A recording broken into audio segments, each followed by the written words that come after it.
te pertencer. No teu abraço é o meu lugar.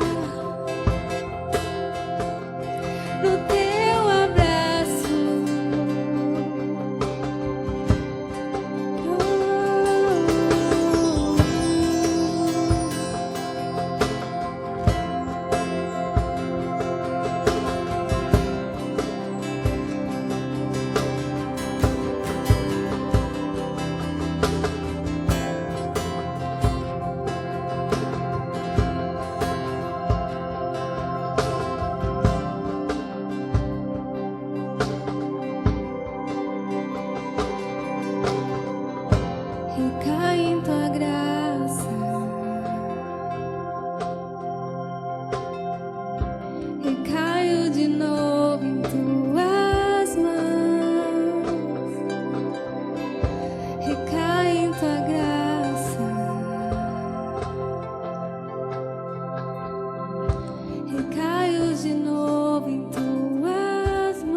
mim, tudo pra mim.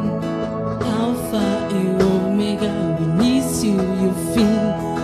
Tudo pra mim, tudo pra mim. Alfa e o ômega, o início e o fim. Tudo pra mim, tudo pra mim. Alfa e o ômega, o início e o fim. Tudo pra mim, tudo pra mim. Alfa e o ômega, o início e o fim. Tudo pra mim, tudo pra mim. Alfa e o ômega, o início e o fim. Tudo, tudo, tudo, tudo, tudo. És o alfa, o ômega, o início e o fim. És o ar que eu respiro. Tudo pra mim, tu és Jesus. Só tu és Jesus. És o alfa, o ômega, o início e o fim. És o ar que eu respiro. Tudo pra mim, tu és, oh Jesus. Só tu és Jesus.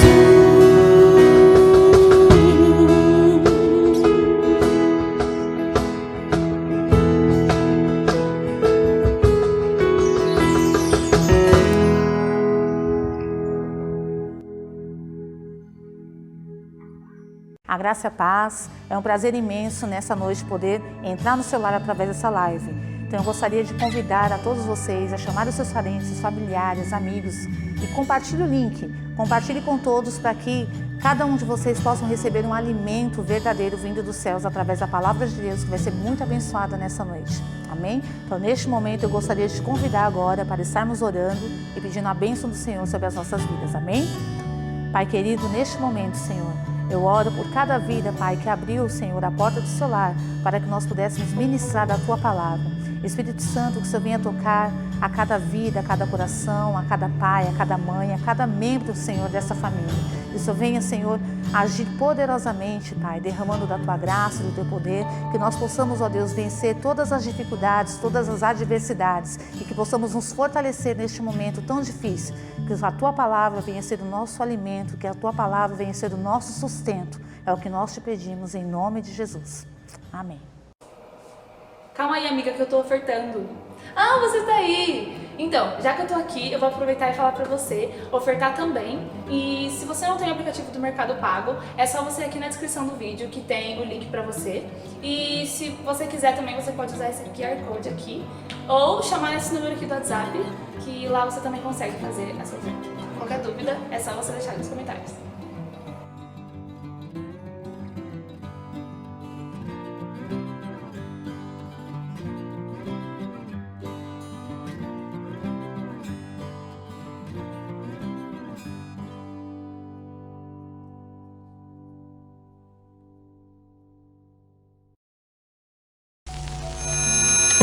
Olá, queridos, graça e paz. Estamos de volta mais uma vez para meditarmos na palavra de Deus. Nesta feita, iremos meditar no Salmos 51. Eu quero, antes de tudo, fazer uma oração com você. Ore comigo. Pai eterno e Deus de todo poder, Deus de misericórdia, Deus de graça, Deus de toda honra e de toda glória. Eu quero te agradecer, Senhor, por esse meu irmão e essa minha irmã, que nesse momento, ó Deus querido, irá meditar na Tua palavra juntamente comigo. Senhor, eu peço Tua bênção sobre este lar, a Tua graça, Senhor querido. Meu Deus, que a Tua paz reine, Senhor, sobre estas vidas e sobre este lar. Que o Teu amor esteja, Senhor, sobre cada um desses Teus filhos e essas Tuas filhas que neste momento me acompanha, Pai. Abra, Senhor, o nosso entendimento, Senhor, que Teu Espírito Santo nos ensine a Tua palavra e que nós possamos colocá-la em prática, ó Pai, em nome de Jesus. Amém e amém, Jesus. Obrigado, querido, pela sua participação conosco aí, né? às terças com o pastor Cláudio Brito, às quintas comigo, aos domingos no culto de celebração com o pastor Juarez, às 18 horas, né? Você é o nosso convidado para estar conosco em um dos nossos cultos de celebração aos domingos às 18 horas, mas não podendo, pode também assistir pelo YouTube. E nós temos sido agraciados sempre com palavras vinda do coração de Deus aos nossos corações, né? O pastor Cláudio, o pastor Juarez são excelentes pregadores da palavra de Deus, homens que não pregam só a teologia, né? São teólogos, mas pregam a palavra de Deus conforme o Espírito Santo vai iluminando, e tem sido uma bênção para nós na nossa igreja. Eu gostaria de pedir que você compartilhasse esse vídeo, os nossos vídeos, né, nas redes sociais, nos ajudasse a levar a palavra de Deus adiante, porque esse é o nosso objetivo, né? Falar do amor de Jesus. A nossa única intenção é essa, levar a palavra de Deus, porque nós amamos ser igreja. E você, quando faz isso, quando compartilha os nossos vídeos, você também é um evangelista. Amém? Se você pode contribuir, dizimar e ofertar nesta igreja, faça-o. Você estará semeando em terra boa. Nós temos aqui um grande salão, né? O aluguel é muito alto, nós temos água, luz, telefone, internet, IPTU, fora a manutenção do templo, que é muito grande. Então, se você puder, nos ajude. Você que não é desta igreja, não se sinta constrangido mais. Se Deus tocar no seu coração, faça-o. Certamente Deus irá te recompensar. Você que está nos assistindo e tem deixado os seus comentários, nós temos visto os seus comentários, só que as nossas lives agora estão sendo gravadas, né? Às terças e às quintas. Então, pedido de oração, não tem como a gente no final orar, não tem como a gente agradecer, falar obrigado fulano que esteve conosco, mas nós sabemos quem está participando. Então, todos vocês recebam o nosso grande abraço, viu? E o nosso agradecimento por você estar nos acompanhando em nossas lives. Se você pode abrir a sua Bíblia no Salmo de número 51, nós vamos estar lendo somente hoje do verso 1º ao 6º. Nós vamos dividir esse salmo em 3 partes, então durante 3 semanas estaremos meditando nele. E nós podemos considerar este salmo como sendo o salmo da confissão, o salmo do arrependimento, do quebrantamento. E dos versos 1, do verso 1 ao verso 6, nós temos o relato da confissão de Davi, e é nisso que nós vamos meditar hoje. Na próxima semana falaremos do 7 ao 12, que relata a súplica de Davi, e na terceira semana, dos versos 13 ao 19, que fala do voto de Davi com Deus. Leia comigo. Salmo 51, verso 1. Tem misericórdia de mim, ó Deus, segundo o teu constante amor, segundo a tua grande compaixão, apaga as minhas transgressões. Lava-me completamente da minha iniquidade e purifica-me do meu pecado.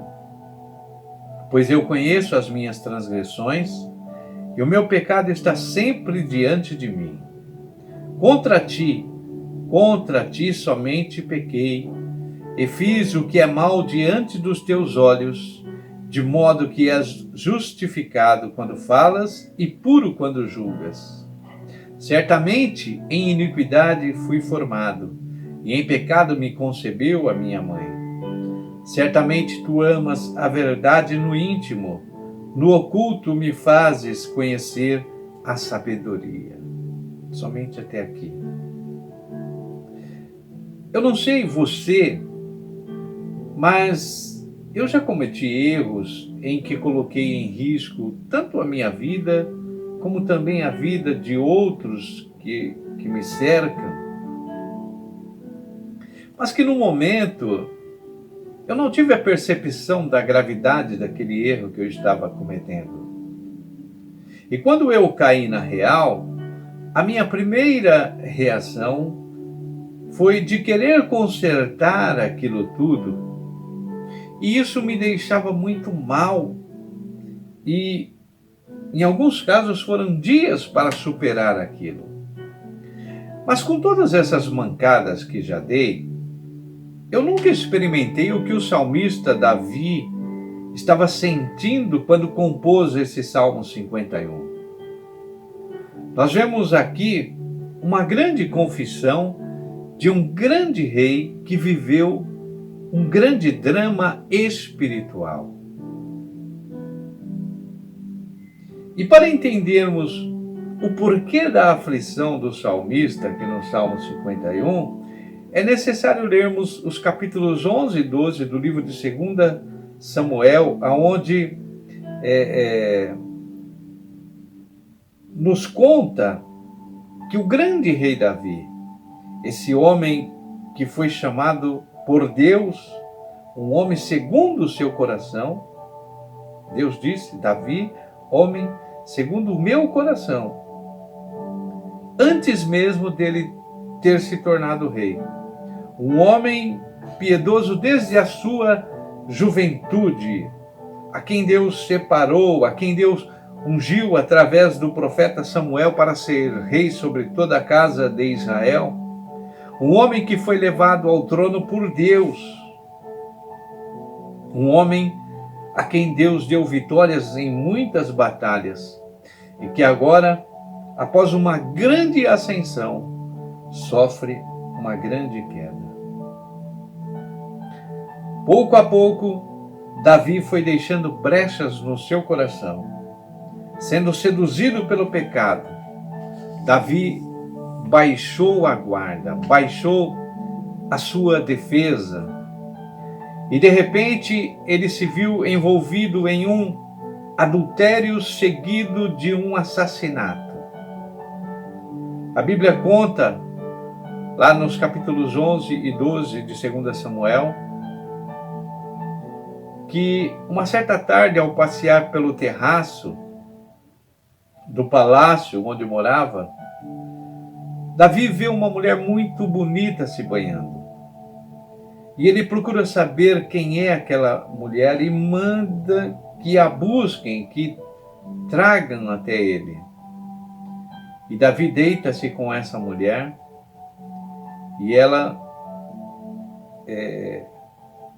engravida de Davi. A mulher fica grávida de Davi. E essa mulher era a esposa de Urias, um dos homens de confiança de Davi.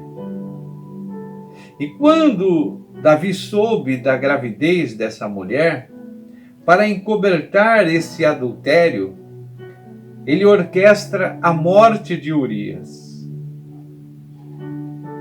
Um homem inocente. E pela letra da lei, Davi seria duplamente condenado à morte, porque adultério e assassinato eram passíveis de sentença capital. Para Davi, estava tudo bem. Batseba era só mais uma esposa. Mas aquilo não agradou o coração de Deus. E Deus enviou o profeta Natã para confrontá-lo. E só então ele percebeu a gravidade do seu erro. Aí então, ele se sentiu como um condenado, como um homem morto, sem recursos perante Deus, por achar justa a sua condenação. Mas ao ser confrontado por um profeta, ao ser confrontado pela palavra de Deus, Davi entendeu que se Deus quisesse matá-lo, já o teria feito. Então o fato de Deus confrontá-lo com o seu pecado é evidência tanto da justiça de Deus como também da sua misericórdia. Por isso que Davi não se entregou logo à sentença de Deus, mas orou, expressando a sua dependência de Deus e suplicando a sua misericórdia. Ele inicia a sua confissão fazendo um equilíbrio entre a misericórdia de Deus e a sua culpa com o pecador. Olha os versos 1 e 2. Tem misericórdia de mim, ó Deus, segundo o teu constante amor, segundo a tua grande compaixão. Apaga as minhas transgressões. Lava-me completamente da minha iniquidade e purifica-me do meu pecado. Pois eu conheço as minhas transgressões e o meu pecado está sempre diante de mim. Note que ele expressa a sua dependência de Deus. E então ele suplica a misericórdia de Deus e não a justiça de Deus. Porque ele sabe que não tem recurso algum diante da justiça de Deus. Ele diz isso no verso 4, ele diz, olha, contra ti somente pequei e fiz o que é mal diante dos teus olhos, de modo que és justificado quando falas e puro quando julgas. Davi sabe que não tem direito de defesa. Humanamente falando, não há nada que possa livrá-lo daquela sentença. Não há recursos para ele diante de Deus, a não ser a sua misericórdia. Mas ele pensa, quem sabe? Se Deus me confrontou e expôs o meu pecado, talvez ainda haja uma chance de ser perdoado somente pela misericórdia dele. Existem pessoas que pesquisam uma ministração da palavra no YouTube pelo título, porque elas buscam palavras que satisfaçam o seu ego, palavras que a deixem para cima. Mas a Bíblia não é um livro de autoajuda, nem tampouco um horóscopo. A verdadeira pregação do Evangelho é aquela que nos confronta, é aquela que nos fere, não para nos condenar ou nos destruir, mas para nos restaurar e nos renovar. Davi viu no confronto de Natã uma esperança da misericórdia de Deus. Mas isso não fez com que Davi se sentisse diminuído na sua culpa. Tanto é que no verso 1, ele expressa a misericórdia de Deus, o seu amor, a sua grande compaixão. E depois, por 3 vezes, ele admite a sua culpa. Ele diz, apaga as minhas transgressões, lava-me de toda a minha culpa e purifica-me do meu pecado. Ele assume não ser um transgressor involuntário da lei ou inconsciente. Davi reconhece que sabia muito bem o que estava fazendo quando se deitou com Batseba. Ele sabia que havia afrontado a glória do Senhor de Israel. Ele havia se rebelado contra os justos mandamentos do Senhor, que havia o tornado rei sobre todo aquele povo. Ele não pegou leve consigo mesmo. E mesmo apelando pela misericórdia de Deus, ele se reconheceu um devedor, se reconheceu um réu. Davi, humanamente falando, poderia ter tomado alguns atalhos, poderia ter saído pelas tangentes, né? Ao ser confrontado pelo profeta, ele poderia ter dito, mas Natã, qual é o rei que não mata? Quem é que não excede os limites de vez em quando? Eu sou humano. Sou humano, não consigo ser perfeito. Se você for pesquisar, quem sabe ele diria para Natã, você vai descobrir que alguns reis fazem muito mais pior do que eu fiz. a confissão de um bom político quando é confrontado com a sua corrupção. Sabe aquele que diz, vocês acham que eu tenho a ficha suja? Vocês não imaginam o que os meus colegas fazem ou fizeram. Como se isto fosse um atestado de inocência. Davi não seguiu por esse caminho.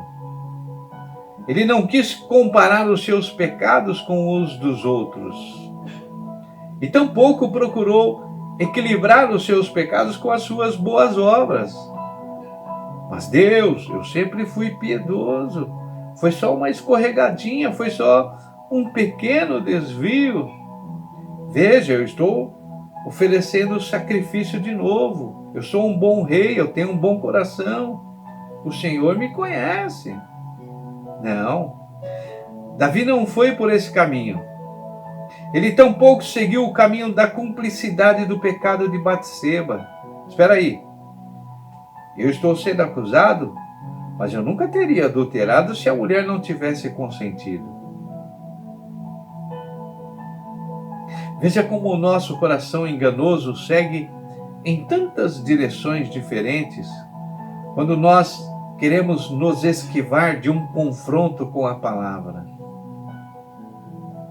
O que nós costumeiramente fazemos quando Deus nos confronta com a sua palavra, quando Ele nos corrige?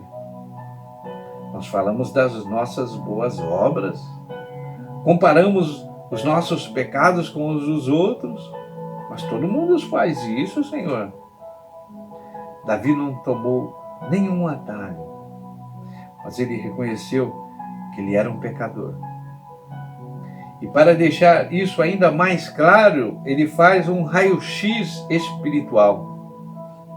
Por assim dizer, ele mesmo oferece uma ultrassonografia do seu pecado, que está nos versos de 3 ao 6. Pois eu conheço as minhas transgressões, e o meu pecado está sempre diante de mim.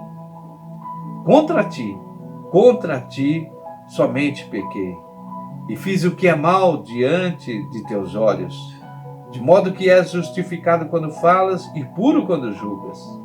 Certamente em iniquidade fui formado, e em pecado me concebeu a minha mãe.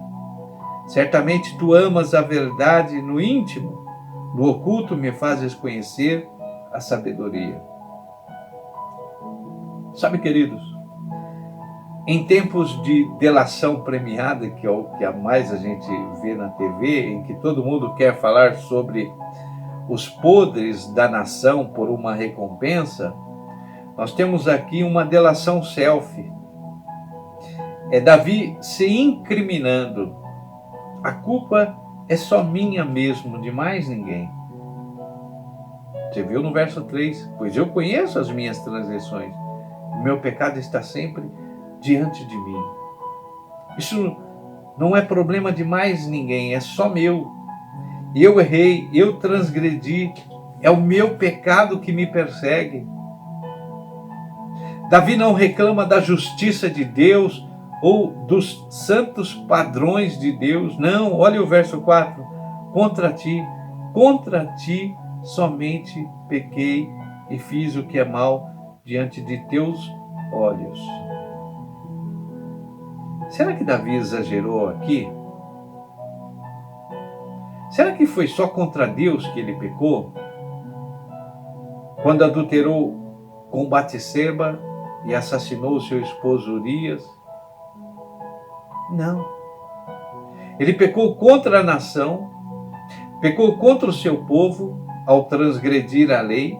Ele era rei, deveria ser exemplo.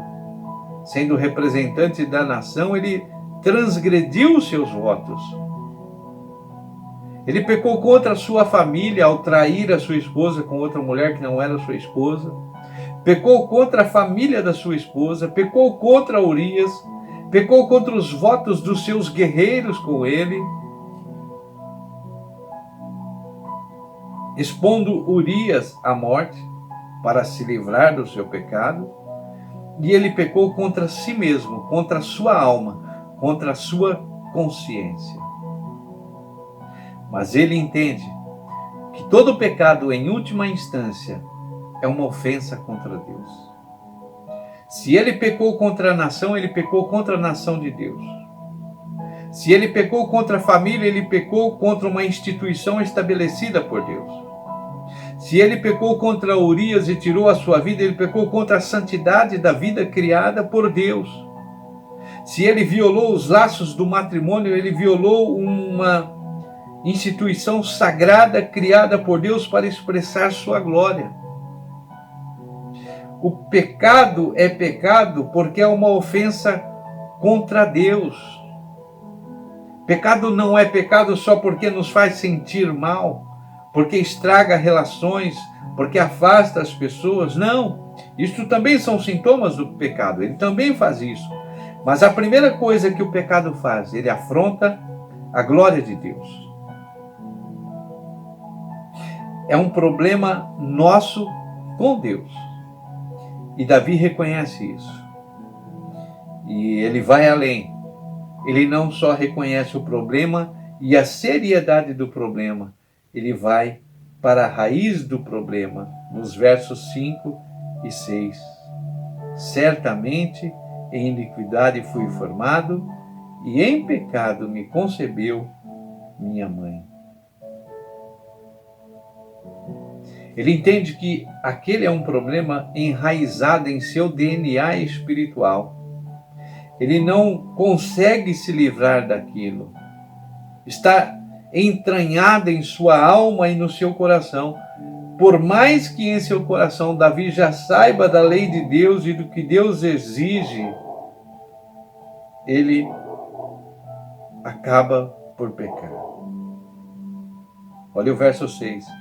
Certamente tu amas a verdade no íntimo, no oculto me fazes conhecer a sabedoria.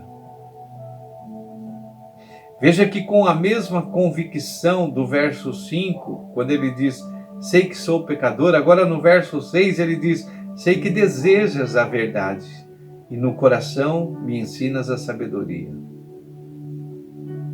Davi não só pecou contra a palavra de Deus, mas também contra a sua consciência. Porque o testemunho de Deus no seu íntimo lhe mostrava constantemente o que era certo e o que era errado. Mas mesmo assim, ele violou os mandamentos do Senhor. Amados, isto é uma confissão de verdade. Confessar os nossos pecados não é a mesma coisa que explicar os nossos pecados e justificar os nossos pecados para Deus. E quantas vezes eu e você já fizemos isso? Ah, Deus, o Senhor me entende. O Senhor sabe que eu tenho muita coisa para fazer, eu tenho que estudar. O Senhor sabe que ninguém é de ferro. Tu sabes o que eu sou. É aquela meia confissão, né? É confissão e não é. É uma confissão travestida de justificação. Nós fazemos isso com Deus e também com aqueles que nos cercam. Quando eu sou confrontado em casa com os meus erros, qual a primeira coisa que eu faço? Ao invés de pedir perdão, reconhecer minha culpa, eu digo, mas meu bem, não foi isso que eu quis dizer. Não foi bem assim. Não é nada disso que você está pensando, né? Essa é uma desculpa muito usada. Não é nada disso que você está pensando. Você me pegou no momento errado. Queridos, não importa se pegou no momento errado ou não. Se eu não sou direito, a questão é que eu errei. E antes de querer explicar o meu pecado, a Bíblia me chama a confessá-lo. O que temos aqui nesse salmo é uma verdadeira confissão de um verdadeiro pecador. Um pecador arrependido que sabe que ele não tem recursos diante de Deus. Uma verdadeira confissão, em primeiro lugar, envolve o reconhecimento da nossa inteira culpabilidade. Meu pecado, eu pequei, eu transgredi e mais ninguém. Segundo, é uma confissão da nossa absoluta pecaminosidade. Isso não foi apenas um desvio de recurso, mas foi mais um sintoma de um coração pecador. Nós não somos pecadores porque cometemos pecado, nós cometemos pecado porque somos pecadores. Por mais que quiséssemos ser algo melhor, nós somos pecadores. Davi disse: eu sei o que eu fiz, porque eu sei quem eu sou. Eu sou um pecador. A verdadeira confissão reconhece isso. E em terceiro lugar, uma verdadeira confissão reconhece a nossa inteira dependência da misericórdia de Deus. Quando nós chegamos a Deus para confessar os nossos pecados, nós não o fazemos para questionar a justiça de Deus. Ah, pega leve, Senhor. O Senhor está sendo muito exigente. Não. Isso não é confissão de verdade. A confissão verdadeira começa, como o salmista começou aqui: tem misericórdia de mim, ó Deus. Enquanto nós não confessarmos o nosso real problema, nós não chegaremos à real solução. Enquanto eu não reconhecer que sou um pecador, eu não experimentarei a misericórdia de Deus. Na ordem bíblica das coisas, as más notícias vêm antes das boas notícias. A miséria do pecado vem antes das misericórdias de Deus. A grandeza do nosso pecado antecede a profundeza da graça do Senhor. Nós temos muitas dificuldades em reconhecer quem nós somos e o que nós somos. Mas Deus, pela sua infinita graça e misericórdia, nos confronta com a sua palavra, como confrontou a Davi através do profeta Natã, para assim sentirmos a amargura do pecado, a fim de nos prepararmos para a doçura de Cristo e do Evangelho. Então, quando você sentir que a palavra está sendo muito dura com você, não fique triste, não fique bravo, não fique amuado, mas fique feliz, porque é Deus te confrontando, é Deus querendo um conserto seu, meu também, é Deus exigindo algo de nós que Ele sabe que nós temos capacidade de entregar, mas até então não entregamos. Quando a palavra nos confronta, é para que haja mudança. É para que haja melhora. Deus não quer nada de mal para os seus filhos. Ele só quer o bem para você. A Bíblia diz que o pai corrige o filho a quem ele ama. Quando o filho está andando todo errado e o pai nem liga, o pai já desistiu desse filho. Agora, quando o filho está errado e o pai dá-lhe um puxão de orelha, chama a atenção dele, olha aqui, não é assim, é assim. É porque esse pai ama esse filho e quer ver esse filho andando no caminho direito. Deus te ama e Ele quer ver você no caminho direito. Ele quer ver você sendo usado nas mãos dele como uma bênção, um vaso nas mãos dele. Então não fique magoado se essa palavra te feriu. Se ela te feriu, o Espírito Santo vai descer com um bálsamo para curar as suas feridas. Ele vai trazer um renovo para a sua vida. Amém, queridos? Na semana que vem, então, estaremos falando sobre a confissão de Davi. dos versos 7 ao verso 12. Eu espero que você esteja comigo também na semana que vem. Não perca também as terças, Pastor Cláudio, e no domingo, nosso culto de celebração, que está sendo transmitido todos os domingos. Que Deus te abençoe em Cristo Jesus. Eu quero orar com você. E já agradecendo por você ter me acompanhado aí esses minutos, por ter me suportado esses minutos. Amém, queridos? Vamos orar. Pai, eu oro agora, Senhor, pelo teu filho e tua filha, pela família desse teu servo e dessa tua serva, Senhor. Te pedindo as tuas bênçãos, a tua graça, Senhor, sobre este lar. Meu Deus, abra, Senhor, as portas para essa família. Se há o desemprego, abra, Senhor, uma porta de emprego. Se há enfermidade, entra com a cura, Senhor querido. Ó, meu Deus querido, opera um milagre, Senhor, nessa família, nestas vidas, ó Pai. Senhor querido, restaura, Senhor, meu Pai, a vida conjugal, a vida familiar, Senhor. Ó meu Deus querido, supre as necessidades dos teus filhos, Senhor, as necessidades espirituais, mas também materiais, Senhor. Supre, Senhor querido, na área financeira. Senhor querido, que haja paz, que haja alegria neste lar, Senhor. Que a tua união, Senhor, esteja nessas vidas, meu Deus.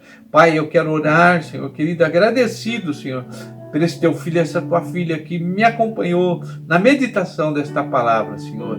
E que o amor de Deus o Pai, a graça de nosso Senhor e Salvador Jesus Cristo, na comunhão e consolação do seu Santo Espírito, seja com todos nós hoje, amanhã e sempre. E você que é de Deus, diga comigo, amém e graças a Deus. Obrigado, querido, por estar comigo. Que Deus te abençoe ricamente. Um beijo no seu coração e que a paz do Senhor esteja no seu lar. Lembre-se sempre, a Comunidade Apostólica Restaurar é uma igreja que ama todos aqueles que vêm até nós. Faça-nos uma visita, venha estar conosco, venha participar de um culto de celebração e você vai ver o que nós estamos falando. Nós, da Comunidade Apostólica Restaurar, amamos ser igreja. Fica na paz. Tchau.